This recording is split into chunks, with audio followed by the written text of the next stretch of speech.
Rumah masih berantakan, tapi tiba-tiba mertua bilang mau datang. Assalamualaikum warahmatullahi wabarakatuh. Kembali lagi dengan saya Mama Zia. Jadi sebenarnya tuh ini video udah dari puasa ke berapa ya?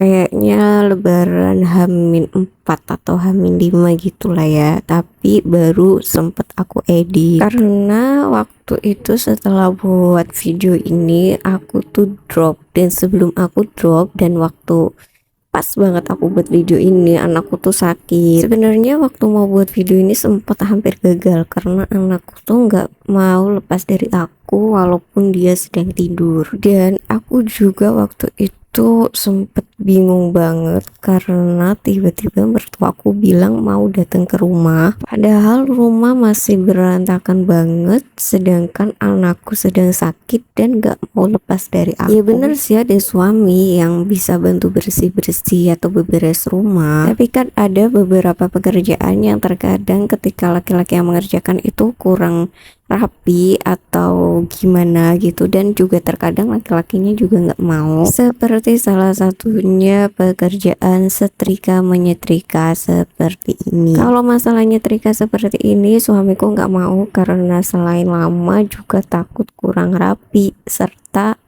takut kalau lipetannya nggak sama seperti lipetannya aku. Makanya waktu itu sempat berpikir ya udah, nanti kalau emang aku nggak bisa nyetrika, ini baju yang numpuk dilipet biasa aja. Lalu setelah itu disimpan dulu di sekitar pojokan rumah biar nanti setelah mertua pulang dan Zian sembuh aku yang akan setrika. Tapi ternyata alhamdulillahnya setelah sekitar jam 2 atau jam 1 pagi itu ya, Zian sudah bisa tidur nyenyak dan sudah mau untuk ditinggal aku, sehingga aku bisa lembur mengerjakan tumpukan baju yang minta disetrika ini. Sebenarnya pada waktu ini tuh aku udah ngerasa kalau badanku tuh sedang agak-agak kurang fit ya, jadi udah kerasa kalau kayak mau sakit gitu. Tapi karena tubuhku masih kuat untuk beraktivitas, aku masih mencoba untuk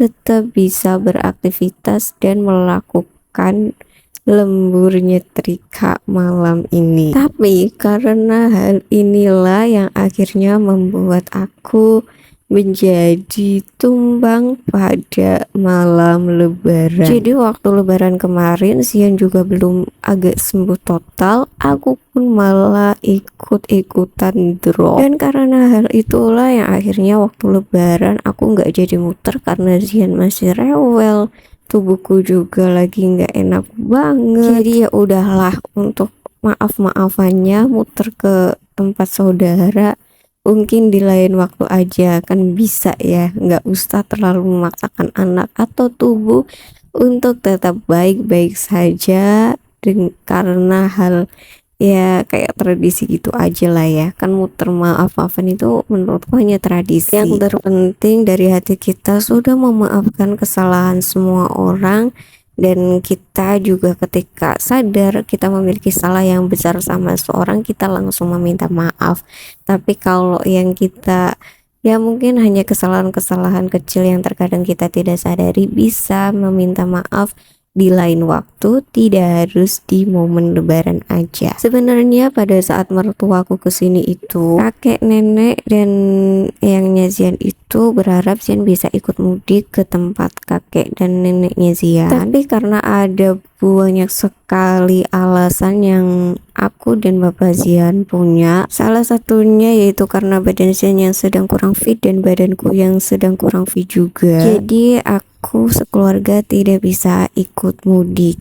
Ya walaupun kalau aslinya Zian sehat pun kita nggak bisa ikut mudik karena ada alasan-alasan yang banyak banget, dan kalaupun dipaksakan mau ikut mudik juga nggak baik untuk tubuh Zian dan nggak baik juga untuk banyak hal di keluarga aku, keluarga kecil aku maksudnya ya. Jadi ya sudahlah, kita tetap enggak mudik meskipun Eyang Zian itu kayak berharap banget dan selalu bilang kenapa nggak ikut mudik, kasihan kakek dan neneknya Zian, kangen bla bla bla bla kayak gitu. Sebenarnya kita sih pengen ikut mudik ya, kita pengen mudik, kita ya pingin lah silaturahmi ke tempat mertua, tapi enggak sekarang. Kita akan mudik insya Allah nanti kalau semuanya sudah memungkinkan, semuanya keadaan sudah baik, dan kalau bisa ya kita udah punya rumah impian kita, udah punya mobil kayak gitu. Kalau udah semuanya udah beres kayak gitu mah, insya Allah nggak usah nunggu lebaran, tiap minggu kita pulang ke tempat kakek neneknya Zian untuk jenguk, insya Allah akan kita lakukan. Jadi kita nggak mudah itu juga karena punya banyak alasan dan juga punya apa ya, kayak target-target gitulah ya, kapan waktunya untuk kita mudik gitu ya. Ditinggal cerita ngalur ngidul ngitan ngulon, tahu-tahu ini sudah sampai pada videonya pagi-pagi Bapak Zian yang meneruskan atau melanjutkan beberes rumahnya. Dan kalau begitu juga mama mau akhiri dulu video ini karena Bapak Zian yang mau lanjutin beberes dan mama mau lanjutin tidur karena semalam sudah begadang. Maka dari itu videonya sampai di sini dulu dan sampai berjumpa lagi di video selanjutnya. Dadah.